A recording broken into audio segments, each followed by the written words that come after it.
morning and welcome to Scruffy Puppy. This is Miss Grace, and I was hoping to get a chance to go over a tutorial on dealing with knotted coats. So she's getting trimmed down a good bit, but not underneath this, so I'm gonna probably be able to show you some tips and tricks I use in the groom shop to get this kind of matting worked out. You can see these little guys in here definitely are a bit knotted, so I will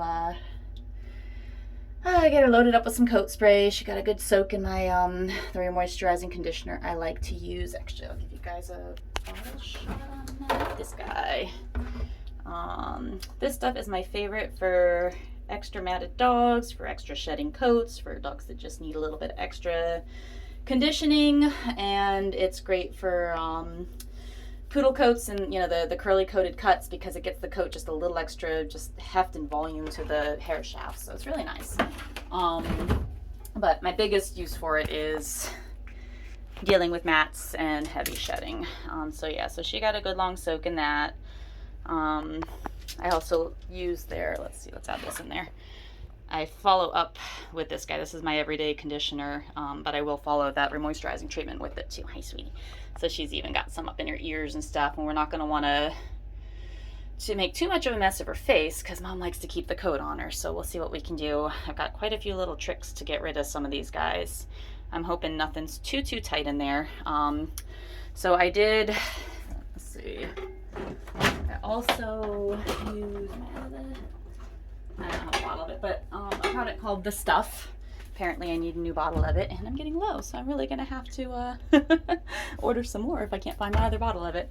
But anyway, so that's watered down, or whatever, diluted to where it's supposed to be diluted in a spray bottle. So I spray a dog with as long a coat as she has and as matted as she is. I spray her pretty liberally while she's soaking. You know, as soon as I'm finished rinsing her, I'll spray her pretty liberally while she's still soaking wet.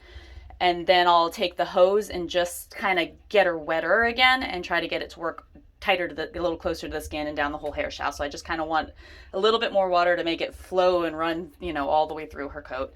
Then I'll towel dry her off, and I'll spritz her again, especially in the more heavily matted areas. So that would be my prep for dealing with all this. And then the other thing is, I will never ever try to, on a pet dog, not necessarily a show dog, but on a pet dog, I will never ever try to run a brush through a dog with this kind of matting without it being 100% clean, loaded up with conditioners, and 100% dry. I find that if the coat's a little dirty, it's just gonna pull, the mats are gonna hold, like everything's just gonna be a little stickier and a little harder to deal with, and it pulls more on the dog's coat and skin.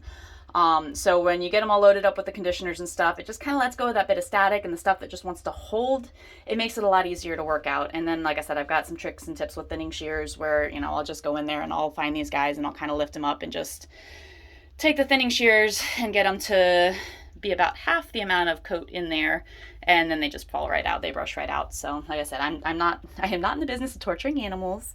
I like my dogs to like me as much as they can, even if they don't really want to be groomed. I still try my best to make sure that it's pain-free, so they have no good excuse to be mad at me. I know, you're a very wet dog. I'm sorry. You're a sweet one, though. We'll be back once you're dry, and I'll show them how to fix you, okay? Alrighty, see you soon.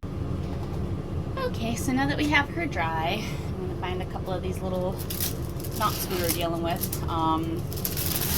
To start out, I take the blow dryer to her.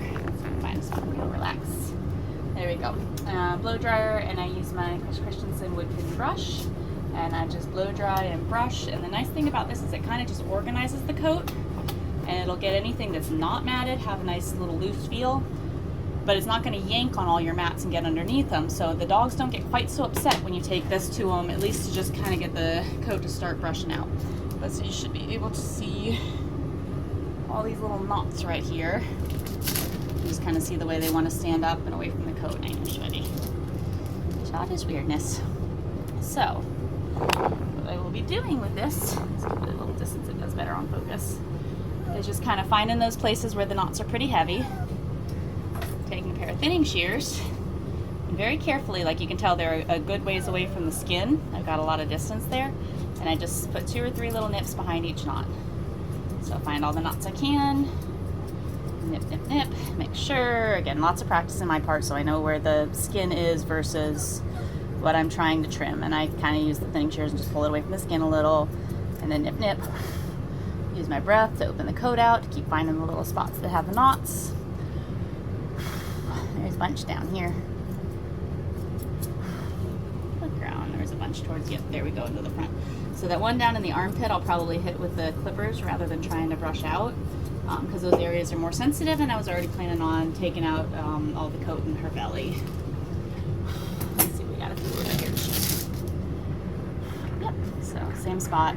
So she may be wearing a harness, and that's what's causing these particular places to get so knotted up. I'm just kind of fluff them up, make sure it's away from the skin that I'm trimming. And then once I'm pretty happy with feeling like I got most of those areas, use the wood pin for a minute, just see what it'll pull out. It's actually already pulling some of these guys out. And then I'll follow up with slicker.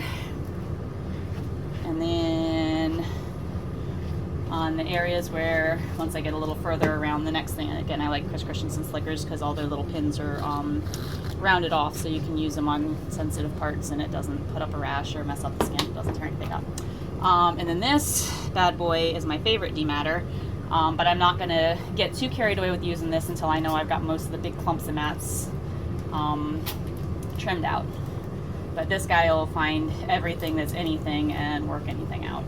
But again, my biggest rule is I don't like to be mean. I don't want to actually hurt the dogs when I'm working on brushing out mats. I will find the spots, cut them out, and try to maintain a good relationship with the dogs I work on, rather than trying to make up for 3 months of brushing in a single day. Not exactly fair. But yeah, so I'll get back to you and show you what her cut comes out like once I get through all the little mats. I'll be doing that to the whole dog, and I'll come back. Hey, Gracie. Gracie, love. Here you go, cutie pie.